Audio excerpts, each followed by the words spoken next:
Queridas hermanas y hermanos de la comunidad del Santo Nombre, amigos y lectores del blog El Santo Nombre. Con alegría nos encontramos nuevamente, ahora para abordar algunos temas relativos a este periodo, a este momento litúrgico en el que entramos de la Cuaresma.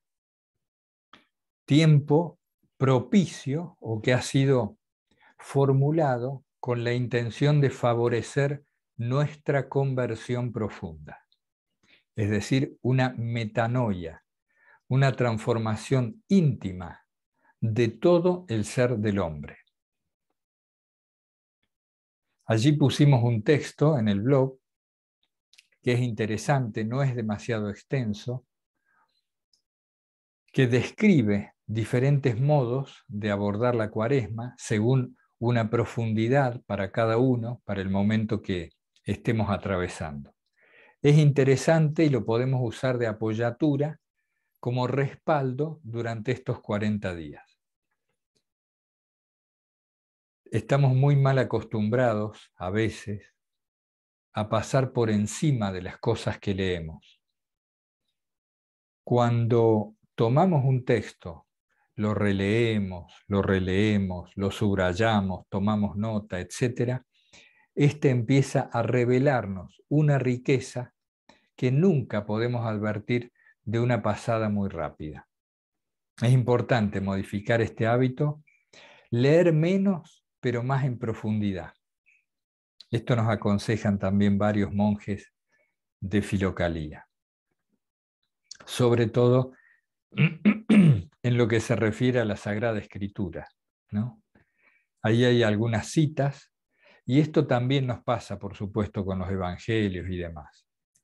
Como los escuchamos ya mucho en la Eucaristía, en la liturgia de la palabra, o los hemos leído más de una vez, nos parece a nivel mental que ya la palabra no nos va a traer nada nuevo. Esto es un mal hábito que deriva de la cultura consumista en la que vivimos, en donde lo importante es la variedad, la rapidez y el obtener sensaciones vertiginosas o intensas la mayor parte del tiempo. Bueno, así estamos con esa cultura, ¿verdad? Así que la primera recomendación es leer este texto del Cardenal Cantalamessa, tomar nota, profundizarlo y usarlo de apoyo como rumor de fondo durante toda la Cuaresma, estos 40 días que hoy iniciamos. Sobre todo, quiero empezar como primera recomendación abordando el tema de la fe. Convertíos, es decir, creed. Al iniciar su predicación, según nos cuenta, por ejemplo, Marcos, el evangelista, Jesús decía: el tiempo se ha acercado, o el reino de Dios ha llegado. Convertíos y creed en la buena noticia. Es decir, transformad vuestra vida, transformemos nuestra vida, sobre todo y a partir de la fe en la buena nueva. ¿Cómo es este tema de la fe? Que hemos tocado algunas veces, pero que me gustaría revisar. Nos hace falta tanto crecer en la fe, obtener el don de la fe inquebrantable. No viene mal revisar qué podemos hacer nosotros para favorecer esta gracia, este don inestimable. Con qué contento, con qué suave alegría vive quien tiene fe profunda. Con qué sana despreocupación de fondo vive el que tiene fe. Qué bueno que es tener fe. ¿Qué podemos hacer? ¿Vieron cómo la mayor parte, si no todas, de nuestras acciones cotidianas se fundan en creencias. Todo el tiempo nos estamos basando en creencias que ya no reconocemos como tales, como simples creencias. ¿Por qué? Porque la repetición de acciones y la comprobación de la veracidad de cierta creencia la ha ido transformando en experiencia y por lo tanto en un saber, que es diferente a un creer. ¿Cómo se siembra una creencia? Por ejemplo, en un niño. Se le hace una afirmación, se le dice, mira, si tú haces así, se va a producir tal cosa. Sigue este procedimiento y vas a obtener tal resultado. Si el niño o nosotros lo hacemos, empezamos a tener experiencia del acerto, de que así era efectivamente. Por ejemplo, salgo a caminar, camino 4 cuadras, voy al almacén, yo le entrego unos billetes, unos papeles de colores, y él me da la mercadería que le pido, ¿no? El intercambio comercial. Esto que para nosotros hoy es una experiencia cotidiana, al principio fue una creencia. Recuerdo claramente cuando fui al almacén por primera vez, bien de niño, y se me explicó.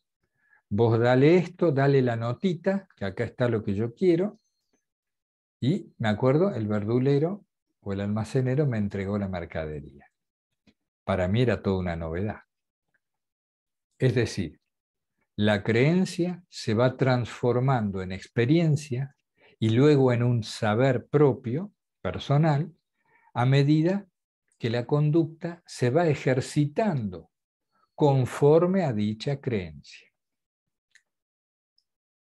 Nosotros sabemos que si tenemos sed, hemos de beber y se calma la sed. Y así con un montón de cosas cada día.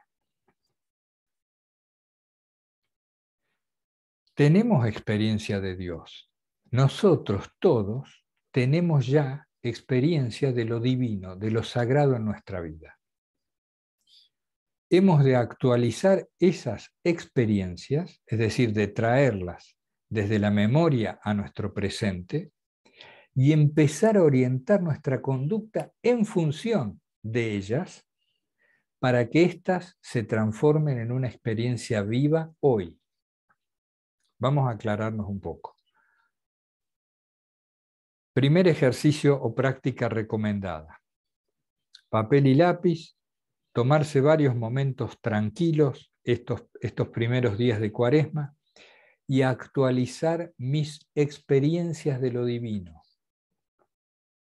¿Cuándo fue que te conocí?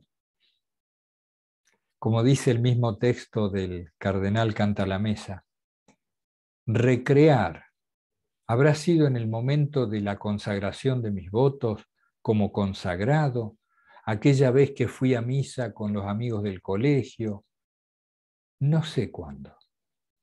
Revisar cada quien nuestras experiencias de Dios, de lo divino, de lo sagrado, de la presencia.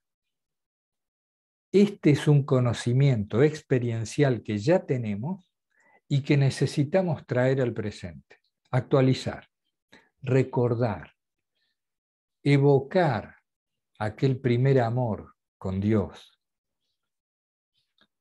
Seguramente tenemos varias de estas experiencias. Esto nos aviva el fuego, nos hace más fácil la fe. A la vez, nos permite darnos cuenta de qué poco vivimos según esas experiencias. Porque en el momento cumbre del enamoramiento, cuando sentimos muy fuerte la devoción, la unción, el fervor, aquel deseo de consagración, en aquellos momentos, la conducta que imaginábamos para nuestra vida era diferente a la que hoy tenemos. Es como si nos hubiéramos desviado, ¿no? Al igual que La humanidad toda se desvió de su condición, de su estado original. Nosotros también, una y otra vez, hemos conocido a Dios y nos hemos ido olvidando. Y nuestra conducta se fue entibiando, caemos en esa tibieza que también se menciona en el texto, y finalmente en la contradicción de servir o de pretender servir a dos señores, cosa imposible. No se puede tener dos amos. Entonces, revisemos con calma, con paciencia, quien así lo desee, las experiencias de lo divino que hemos tenido en nuestra vida. Si hacemos bien esta tarea, no hace falta mucho más para que quede en evidencia las incoherencias que actualmente tenemos en la conducta. Ese sería el primer ejercicio o la primera práctica, junto a 2 o 3 lecturas del texto que hemos recomendado. Avancemos un poco más. Al igual que con cualquier otra creencia, con la fe religiosa, que en su primera etapa es creencia, es necesario ponerla en práctica para que ésta crezca, arraigue y se transforme en un saber experiencial. ¿Y cómo hacemos esto? Ejecutando actos de entrega según la fe. O como decíamos días atrás, viviendo conforme a la fe, de acuerdo a la forma de nuestra fe. La fe es un acto proveniente del espíritu humano. La fe es un acto proveniente de ese Hijo de Dios espiritual que somos. ¿Y por qué hablamos de fe? Porque tenemos medio dormidos todavía los sentidos espirituales. Si nuestros sentidos espirituales estuvieran abiertos, despiertos plenamente, no hablamos ya de fe. Hablamos de conocimiento, de experiencia, de vivencia de Dios o de lo sagrado. Por eso la fe viene a ser lo necesario en la transición desde los sentidos físicos, es decir, desde nuestra mera materialidad hacia nuestra verdadera espiritualidad. Nosotros somos espíritu, hijo de Dios. Esa es nuestra esencia, eso es lo principal de nosotros. Y como hemos dicho, ese espíritu es el que tiene que mandar, que direccionar, que organizar a la materia. El espíritu tiene que organizar a la materia. Y ahí todo funciona alineado y conforme a la voluntad de Dios. Mente y cuerpo al servicio del espíritu. Pero como el espíritu está dormido, necesitamos la fe, que es un acto de coraje, de valentía, un salto sobre un abismo, confiando en una voz del espíritu que apenas murmura, que es muy queda, que está en los recuerdos de estas experiencias de Dios. Si damos el salto, atendamos bien esto, si damos el salto para actuar conforme al Espíritu, conforme a la fe, conforme a aquel primer amor por Dios, si damos este salto, se empieza a evidenciar la presencia de Dios y por lo tanto nos resulta mucho más fácil repetir estos actos hasta que se haga experiencia de lo divino en el cotidiano. Los santos nos dan ejemplos de sobra de esto. Ellos actuaban en base a una fe firme, profunda o inquebrantable en otros casos, y se manifestaba lo divino a través de ellos y en la vida cotidiana de quienes rodeaban a estas personas, a estos sabios o santos.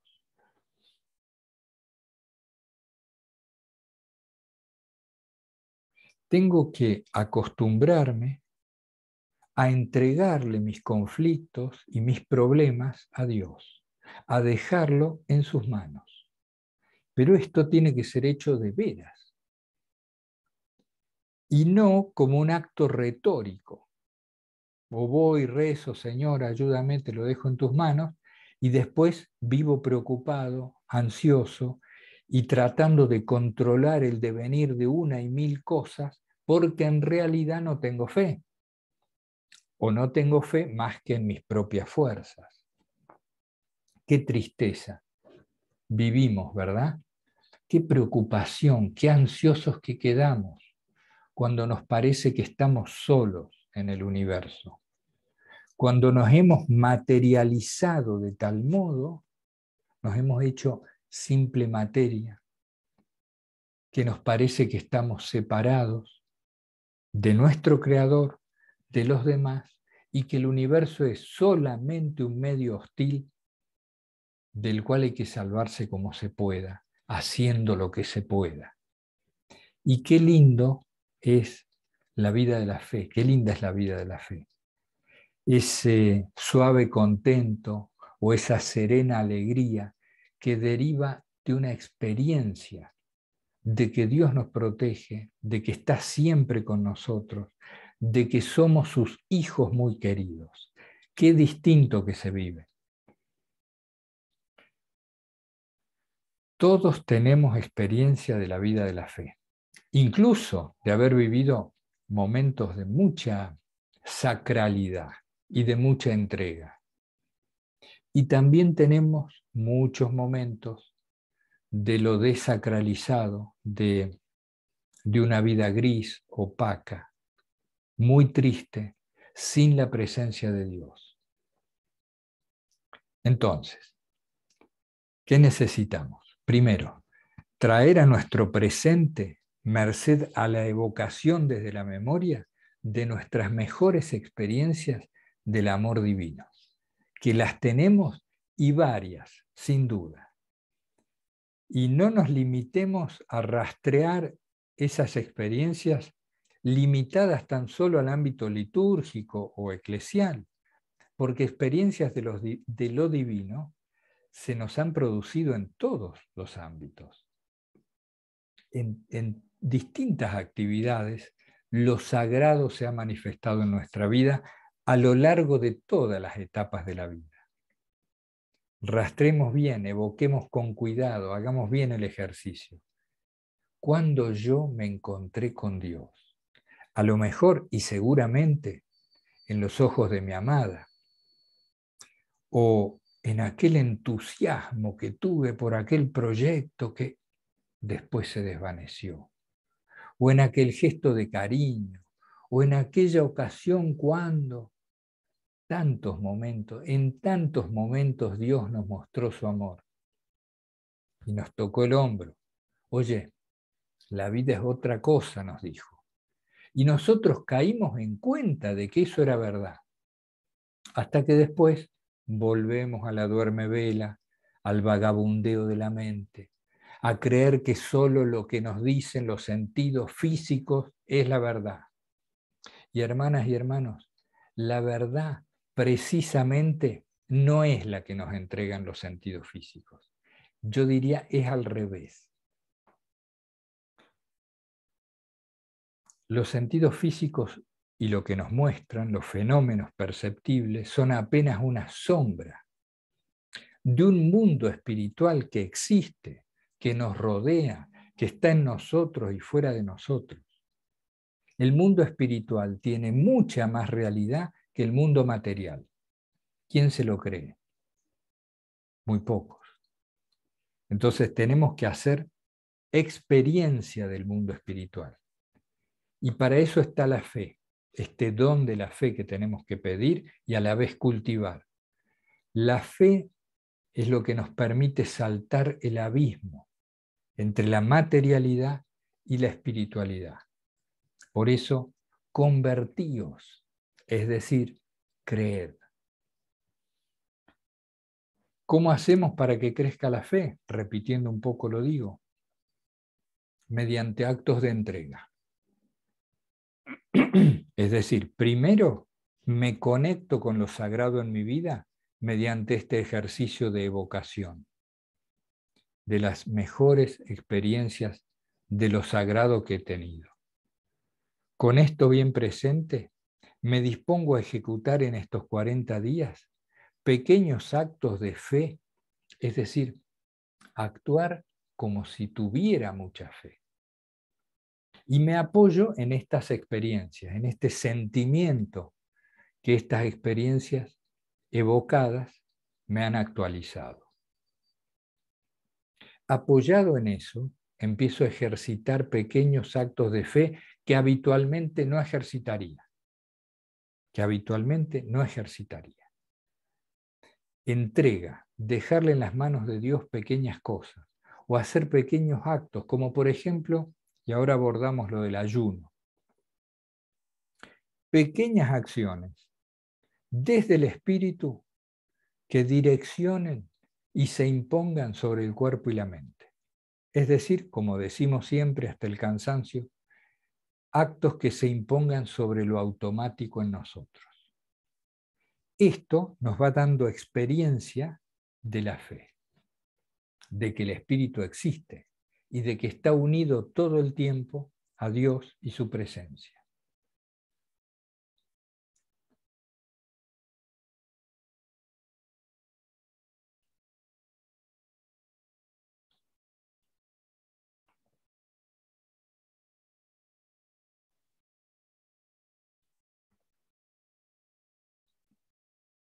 El ayuno. El ayuno es una de las herramientas, de las tareas, de las recomendaciones más útiles que existen en la vida espiritual. Pero no cometamos el error de limitar el ayuno a una simple restricción calórica o al apartamiento de algunos alimentos. El ayuno es, ante todo, interior. Este ayuno interior se exterioriza, por ejemplo, en un menor consumo de alimentos o en una restricción horaria, etc. Todos conocemos. O de ciertos alimentos. Fijémonos cómo sería llevar adelante un ayuno interior. Yo diría mental. Incorporemos, hagamos más vivo y presente el ayuno mental, además del corporal, que por lo general tendrá que ver con este servir a dos señores, como describe Santa Teresa en su libro de la vida y que menciona el texto de Canta la Mesa que hemos puesto en el blog.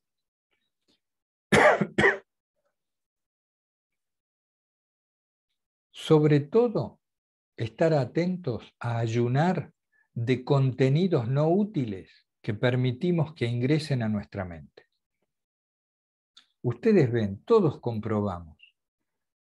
Si nos dedicamos a ciertas cosas, a ver ciertas cosas, a escuchar ciertas cosas, si abordamos ciertas temáticas, después sentimos una tremenda incompatibilidad con la devoción, con la oración, incluso con la lectura espiritual. No podés pasar de ver algo banal, por ejemplo, una película banal, o de estar enfrascado en tonterías o conversaciones que no sirven, no podés pasar después a una buena oración o a un buen momento de meditación. Es muy difícil, es incompatible. Ahí tenemos una muestra clara de lo que es servir a dos señores y de que esto no es posible. Entonces, para no alargarnos, empecemos con lo que podemos, con lo que tenemos a mano, los ejercicios recomendados, y en este tema del ayuno, por supuesto, lo que se puede hacer en lo corporal, pero permanezcamos atentos y tomemos algún tipo de decisión de cuál va a ser nuestro ayuno mental. Porque el ayuno implica una consagración a algo. Si quitamos algo, es para dedicarnos a algo, a otra cosa.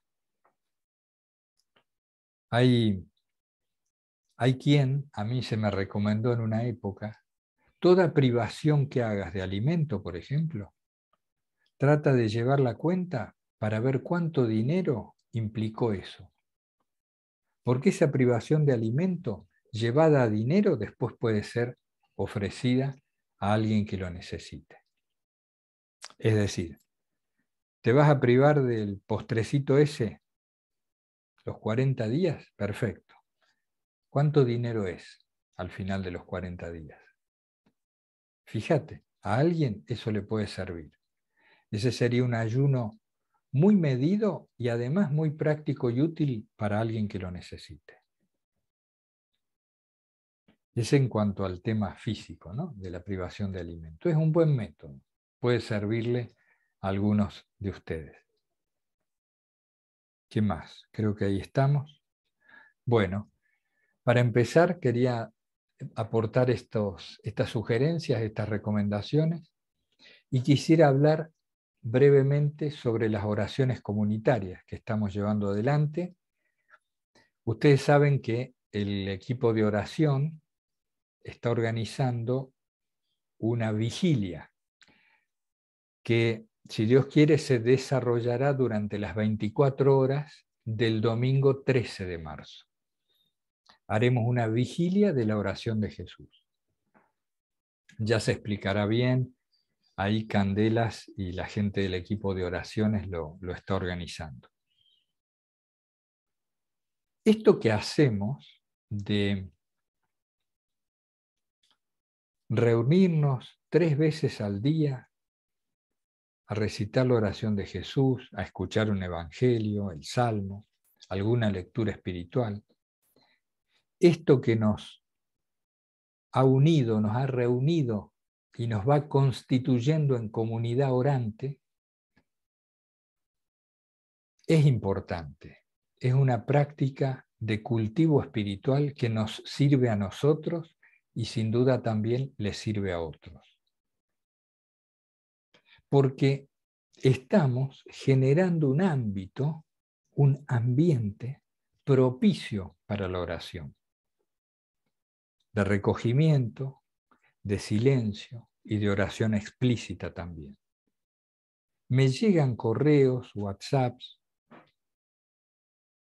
me dicen, me cuentan que hay bastante gente que sigue estas oraciones, las vivencia, y que nosotros no conocemos, que jamás ha llegado al Zoom o no le hemos visto nunca la cara.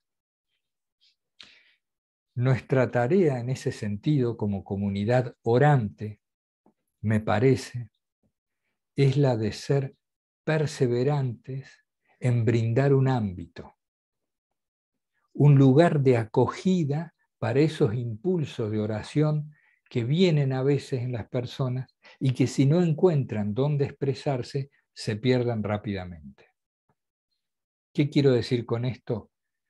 Quiero valorar la tarea conjunta que todos estamos llevando adelante de mantener y hacer crecer estos ámbitos de oración, como pequeños oratorios o capillas que 3 veces al día, sin claudicar, se mantienen en esto que es la oración. ¿Qué es la oración? Se podría decir, se podrían definir de muchas maneras, ¿verdad? La oración. Pero es un acto del espíritu humano que tiende a Dios. El acto del espíritu humano tendido a Dios, que busca la razón de su existencia, que busca el significado de su vida y que busca una unión íntima y permanente con el Creador. Se puede abordar de distintos modos, pero creo que la oración sentida, la oración de corazón, es el acto más legítimo, más justo que puede hacer el ser humano. Es decir, nos encontramos de pronto en esta existencia sin saber cómo vino a ocurrir esto. ¿Cuál es el primer acto, el más genuino? un interrogante, una pregunta. ¿Qué es esto? ¿Quién soy? ¿Quién me trajo aquí y para qué? Ese acto inicial del ser humano y que todos vivimos seguramente bien de niños, esa fue nuestra primera oración. La pregunta acerca del sentido de la vida, de su significado y del origen de esta existencia, esa es la primera oración. Cuando nosotros nos reunimos 5, 10, 20, 30 a orar en estos distintos momentos del día, gente de diferentes países que jamás nos hemos conocido ni nos hubiéramos conocido de otro modo, cuando nos juntamos a orar, Jesús está presente, Dios está presente especialmente en estos ámbitos de oración. Cuando 2 o 3 están reunidos en mi nombre, nos dice. Y estamos exteriorizando un acto que la humanidad también está realizando, que es este clamor milenario, un llamado de siglos que el ser humano hace elevando los ojos al cielo. Señor, ¿dónde estás? Y Señor, ¿cuándo vas a venir? Tanto te necesitamos en estas épocas, especialmente en estas épocas. Momentos donde parece que tenemos un nuevo faraón con el corazón endurecido, a quien no le importa nada las plagas que caigan sobre su propio pueblo. Tenemos un faraón con el corazón endurecido que no cede a pesar del dolor de su pueblo. Qué época que nos toca vivir. Y con lo que vivimos los últimos 2 años, y con lo que a lo mejor necesitamos vivir en adelante todavía, para que se ablande nuestro corazón y nuestra cabeza se abra a un entendimiento nuevo. Somos duros de cesera, pero ya vamos a crecer como especie. Persistamos sin cesar en estos ámbitos de oración, invocando el santo nombre del Señor Jesús. Un abrazo fraterno para todos.